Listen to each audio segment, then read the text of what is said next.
এই ডেমনস্ট্রেশন ভিডিওটা হচ্ছে আমাদের ইনভেন্টরি অ্যান্ড প্রকিউরমেন্টে কিভাবে আপনি স্টকিং করবেন অ্যান্ড স্টকিং করার পর আপনার কস্ট অফ গুডস সোল্ড কিভাবে অ্যাড হবে ওই জিনিসটা আমি এখানে দেখাবো। তো ইনভেন্টরি প্রথমে আমি স্টকিংটা দেখাবো। তো ইনভেন্টরি অ্যান্ড প্রকিউরমেন্টে চলে যাবেন, চলে যাওয়ার পর স্টক অপারেশনের পর নিউ স্টকিং, নিউ স্টকিংয়ের পর উপরের আগের এই লাইনটা সিলেক্ট করে ফেলবেন সবগুলো। এখানে যেটা থাকবে, এখানে থাকবে হচ্ছে আপনি ডেট সিলেক্ট করবেন, কোন ডেটে মালামাল আপনি এন্ট্রি দিচ্ছেন। যদি আজকের ডেট হয় আজকের ডেট, যদি আগের ডেট হয় আপনি আগের ডেটও সিলেক্ট করতে পারবেন। এরপর আপনার এখানে চলে যাবেন হচ্ছে আপনাদের যেহেতু একটাই আউটলেট, আপনাদের এখানে হচ্ছে এন্টার বিজনেস যেটা আছে ওটাতে দিয়ে দিবেন। দেন স্টোর সিলেক্টে আপনি সবসময় ওয়্যার হাউসটা দিবেন। ওয়্যার হাউস যেহেতু আপনাদের ওয়্যার হাউস থেকে সব কিছু যাচ্ছে, একটাই ওয়্যার হাউস, কোনো ইয়া নাই, ভাগ নাই, তো ওইখান থেকে যাবে জিনিসটা।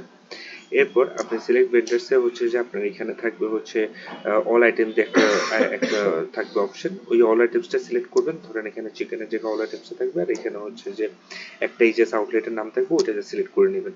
সিলেক্ট করার পর স্টক টাইপে পারচেজ, এগুলো তো সব পারচেজ করছেন আপনি, তো পারচেজ দিয়ে দিবেন।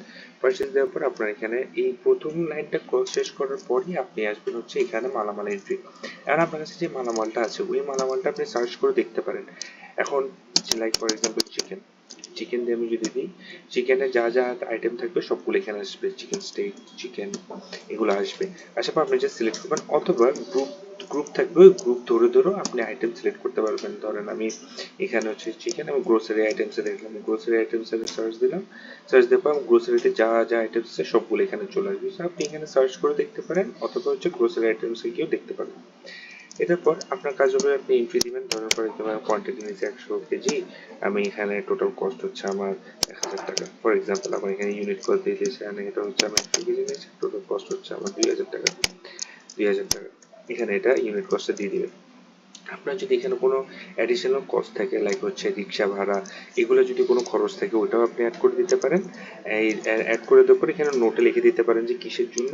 আর এখানে যদি এটার মধ্যে যদি আপনার কোনো ডিসকাউন্ট থাকে ওই ডিসকাউন্টটা আপনি এখানে দিতে পারেন।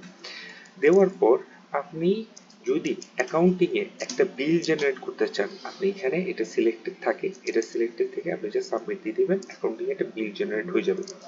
আমি এখানে হচ্ছে সাবমিট দিয়ে দিব। সাবমিট দিয়ে দেওয়ার পর আমি হচ্ছে কনফার্ম দিব। কনফার্ম দিয়ে দিলেই এটা হচ্ছে আমার এখানে আজকের দিনে আমার এখানে দেখেন পারচেজ করেছি, আমার ওয়্যার হাউসে ঢুকেছে আজকের ডেট। আপনি এখানে সব দেখবেন কি কি গিয়েছে। তা আমি যদি এখানে স্টক হিস্ট্রিতে দেখি, স্টকের হিস্ট্রিতে আজকের ডেটে যা যা আমি এন্ট্রি করেছি ওইটা এখানে থাকবে। আপনি ডেট ফিল্টার করে আগের ডেটও চলে যেতে পারেন। তো এখন ধরেন হচ্ছে আপনি আপনি একটা বিল জেনারেট করেছেন এই অ্যাকাউন্টিংয়ে।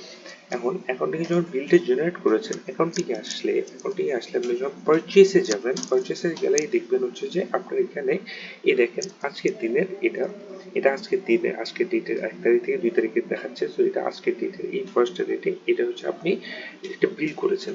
চাইলে এটা এখানে বিল করতে পারেন। এন্ড বিল করার পর যদি আপনি এখানে অ্যাকশনসে এসে যদি দেখেন সবকিছু ঠিকঠাক আছে, আপনি এখানে ঢুকে দেখলেন আপনার সবকিছু ঠিকঠাক আছে, দেখার পরে আপনি এখানে জাস্ট এটা পাবলিশ করে দিলেন। পাবলিশ করে দিলে এটা আপনার পারচেসের হিস্ট্রিতে, আপনার যে একটা হিস্ট্রি থাকবে পারচেসের অ্যাকাউন্টিং পারচেসিং হিস্ট্রিতে অ্যাড হয়ে যাবে। এখন যদি ধরেন আপনি এই এখন cost of goods sold, report profit লসে যখন আমরা কস্ট অফ গুডস সোল্ডটা দেখি, লাস্ট মান্থ ফর এক্সাম্পল আমি দেখি এখানে দেখেন কস্ট অফ গুডস সোল্ড, এই কস্ট অফ গুডস সোল্ডটা এখন আপনারা কয়েকভাবে অ্যাড করতে পারেন।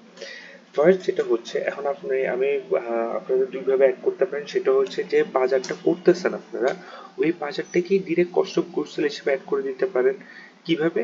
ওইটা হচ্ছে এখানে যখন পারচেসে দেখেন এরকম করে যখন ড্রাফটটা থাকে, আপনি যদি এখানে একটু ঢুকেন, এখানে ঢুকার পর যদি জাস্ট এডিট দেন, এডিট দেওয়ার পরই আপনি এখানে গিয়ে এটাকে ইনভেন্টরির জায়গায় কস্ট অফ গুডস সোল্ড করে দেবেন। কস্ট অফ গুডস সোল্ড করে দিলেই আপনার এই যে হিসাবটা, এই হিসাবটা আপনার তখন রিপোর্টে কস্ট অফ গুডস সোল্ড হিসেবে অ্যাড হবে। লাইক ফর এক্সাম্পল আমি যদি একটু যাই প্রফিট লসে গিয়ে আমি এটা 1 তারিখে করেছি, তো আমি 1 তারিখে গেলাম, 1 তারিখে গেলাম, এই 1 তারিখে এই এই কস্ট অফ গুডস সোল্ড যেটা আমি এখন অ্যাড করেছি এটা এখানে অ্যাড হয়ে যাবে। এটা একভাবে কস্ট অফ গুডস সোল্ড। আরেকটা ইজি ওয়ে হচ্ছে cost of goods sold add করার জন্য, সেটা হচ্ছে আমাদের যখন আবার যেহেতু আপনারা রেসিপি অ্যাড করেছেন, রেসিপি অ্যাড করার ক্ষেত্রে এখানে রেসিপিতে যদি চাই, রেসিপি অ্যাড যখন যেহেতু করেছেন, সো প্রত্যেকটা রেসিপিতে এরকম আপনাকে প্রিপারেশন কস্টটা দিয়ে দিচ্ছে। যখন আপনি মালামাল এন্ট্রি দিবেন, মালামাল এন্ট্রি দিলে আপনার প্রিপারেশন কস্টটা রেডি থাকে। এখন সফটওয়্যার আপনি যদি জাস্ট এটা যখন রেডি হয়ে যাচ্ছে, আপনার মেনুতে একটা অপশন আছে, সেটা হচ্ছে এখানে মেনু ক্যাটাগরিতে গিয়ে আমি একটা ডিশে ঢুকি, জাস্ট একটা ডিশে ঢুকে এডিটে যদি দেখি, এখানে আপনি যদি এই অপশনটা চালু করে রাখেন, এই অপশনটা চালু করে রাখলে যে রেসিপিতে আপনার প্রিপারেশন কস্টটা ক্যালকুলেট হচ্ছে, প্রত্যেকটা মালামাল যখন শেষ হবে, প্রত্যেকটা আইটেম যখন সেল হবে, আপনার ইনভেন্টরি থেকে তো অটো কাট ডাউন হবেই, সাথে সাথে এই প্রিপারেশন কস্ট যে রেসিপি যে প্রিপারেশন কস্টটা দিচ্ছে, ওই প্রিপারেশন কস্টটাই আপনার কস্ট অফ গুডস সোল্ড হিসেবে অ্যাড হয়ে যাবে। সো আপনারা দুইভাবেই আপনারা কস্ট অফ গুডস সোল্ডটা ম্যানেজ করতে পারবেন। সো এভাবে আপনারা ইজিলি আপনার অ্যাকাউন্টিং এর যে হিসাবটা, ইভেন কি ইনভেন্টরি হিসাবটা আপনারা একসাথে রাখতে পারতেছেন, আর একসাথে একটু অটোমেটেড করে ফেলতে পারতেছেন।